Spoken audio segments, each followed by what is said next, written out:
అతిశయోక్తి అనుకోకపోయినా గూడా ఒకటి ఆడియన్స్ తరపు నుంచి సార్ ఒకప్పుడు మాటల మాంత్రికులు మన త్రివిక్రమ్ సార్ యాహ్! ఉన్నారు యాహ్! డైరెక్టర్. యాహ్! సో, ఇప్పుడు కొంచెం హార్డ్ హిట్టింగ్ డైలాగ్స్ ఇవ్వడానికి ఆ సార్ తర్వాత 'వెంకి అట్లూరి' అని భావనొచ్చింది ఆడియన్స్‌కి. సో, మీరేమంటారు ఈ ఫీలింగ్‌కి? I don't know. ఆహ్, నేను నేను చాలా ఇంటర్వ్యూలో చెప్పాను. నేను అందరికీ చెప్తాను. త్రివిక్రమ్ గారి వల్లే నేను రాయటం మొదలుపెట్టాను. He inspired me to write. So, if they think I'm ఏంటి ఏంటో ఒక ఏబుల్ ఆహ్, సక్సెషన్ కింద భావిస్తే మాత్రం అదొక వరం కింద అదొక బ్లెస్సింగ్ కింద భావిస్తాను. అండ్ అండ్ ఒకవేళ అలాంటి ఒక బిరుదుంటే మాత్రం ఆయన పేరు నిలిపేలాగానే రాస్తాను. సూపర్.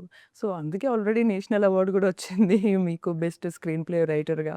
అండ్ సార్ ఇప్పుడు మూవీస్ ఆఫ్టర్ కోవిడ్ గూడా మీరన్నట్టుగానే చాలా రిసీవ్ చేసుకుంటున్నారు. Accepting the movies. సో, ఇప్పుడు ఇందులో మళ్ళీ ఈ మధ్య కొంచెం వీఎఫ్ఎక్స్ ట్రెండ్ గాని, స్లో మోషన్, ఎలివేషన్ ట్రెండ్ అనేది బాగా నడుస్తది. దానికి స్టోరీ, స్క్రీన్ ప్లే ఒక కైండ్ ఆఫ్ రాసుకోవాలి.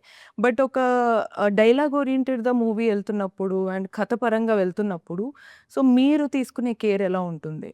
అది 2 ½ అవర్స్ మూవీ వెళ్ళాలి అన్నప్పుడు. ఎంటర్‌టైనింగ్‌గా ఉండాలి. బోర్ కొట్టించకూడదు.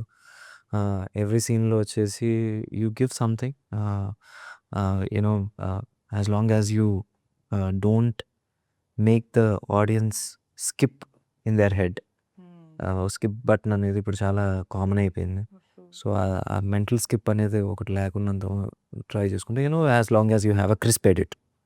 So, yeah! యాహ్!